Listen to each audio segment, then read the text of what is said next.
Shëtitjen do ta bëjnë pa e fut dorën në xhep. 1161 maturantëve të Gjilanit shpenzimet e ekskurzionit 3 ditor në Shqipëri do t'ua heq komuna. Për këtë, ekzekutivi lokal në krye me Alban Hysenin tashmë vetëm se i ka nisur procedurat tenderuese në vlerë të 157.950 eurove. Kjo nismë vitin e kaluar ishte ndaluar nga ky institucion me akuza karshinëzënësve për përdorim të substancave narkotike e pijeve alkoholike. E kësaj here pothuhet se janë marrë masa sigurie. Për para, se cila shkollë në mënyrë të vetën, në mënyrë individuale kanë organizuar ekskurzionin. Një shkollë ka shkuar në një vend, një shkollë ka shkuar dikun. Tash shkojnë krejt grupet, shkojnë domethënë në një lokacion, në një qytet. Kam shumë domethënë bikqyrje edhe institucionale edhe të individëve, të drejtorave të shkollës, të kujdestarëve të klasës, kanë me qenë edhe prej këshillit të prindërve dikush.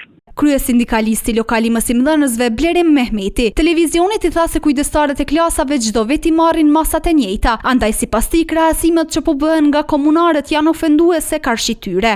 Ndryshe nga pozita, partitë opozitare në këtë qytet janë të mendimit se Alban Hyseni pagesën e shëtitjes po e bën në këmbim të votave. Qëllimi kryesor i kryetarit komunës është që nëpërmjet financave të arri që të përfitoj politikisht me qenë se është vizgjedhor. Gjendja nuk ka ndryshuar, po të kishte ndryshuar gjendja për të mirë. Ato fjalë që i ka thonë kryetari vitin e kaluar, e në këtë vit nuk janë, ne do të pajtohemi plotësisht dhe do ta përkrahemi, do ta vërtetojmë. Mirë, po çka ka ndodhur, si ky vit është vit zgjedhor. Për këtë çështje as nga Këshilli i Nxënësve e as nga ai i prindërve nuk kanë pranuar të flasin.